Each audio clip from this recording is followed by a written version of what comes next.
మత్స్యకార వృత్తిపై 20 రోజుల్లో నివేదిక ఇవ్వాలని మంత్రి అచ్చెన్నాయుడు ఆదేశించారు. వైసీపీ హయాంలో మత్స్యశాఖను పూర్తిగా భ్రష్టు పట్టించారని మండిపడ్డారు. 5 హార్బర్లకు టెండర్లు పిలిచి వైసీపీ ఎమ్మెల్యేకు ఆయన తమ్ముడికి కట్టబెట్టారని ఆగ్రహం వ్యక్తం చేశారు.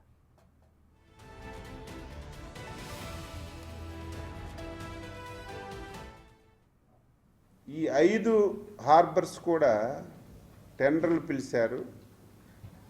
టెండర్లు కూడా చూస్తే ఆశ్చర్యం కలుగుతుంది.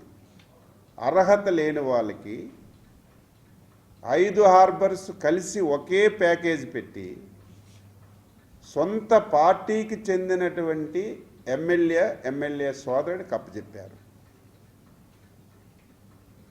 ఆయన యొక్క కాంట్రాక్ట్ వ్యవహారాలన్నీ పరిశీలన చేస్తే హార్బర్స్లో పూర్తిగా ఎక్స్పీరియన్స్ లేనటువంటి వ్యక్తి, ఆ వ్యక్తికి సింగిల్ ప్యాకేజ్ ఇచ్చి కాంట్రాక్టర్ అప్పచెప్పారు. ఆయన ఒక్కొక్కరికి సబ్ కాంట్రాక్టులు ఇచ్చి ఈ హార్బర్స్ పనులన్నింటినీ కూడా ఆటంకం చేశారు. రెండవ ప్యాకేజీలో 4 పిలిచారు. ఆ 4 కూడా ఒకే ప్యాకేజీలు ఇచ్చారు. ఆ 4ంటికి ఎక్కడ పని ప్రారంభించలేదు, ఒక తట్టిడి మట్టి కూడా తీయలేదు. మొబిలైజేషన్ అడ్వాన్సులు 40% ఇచ్చి వాళ్ళకి మేలు చేకూర్చారు.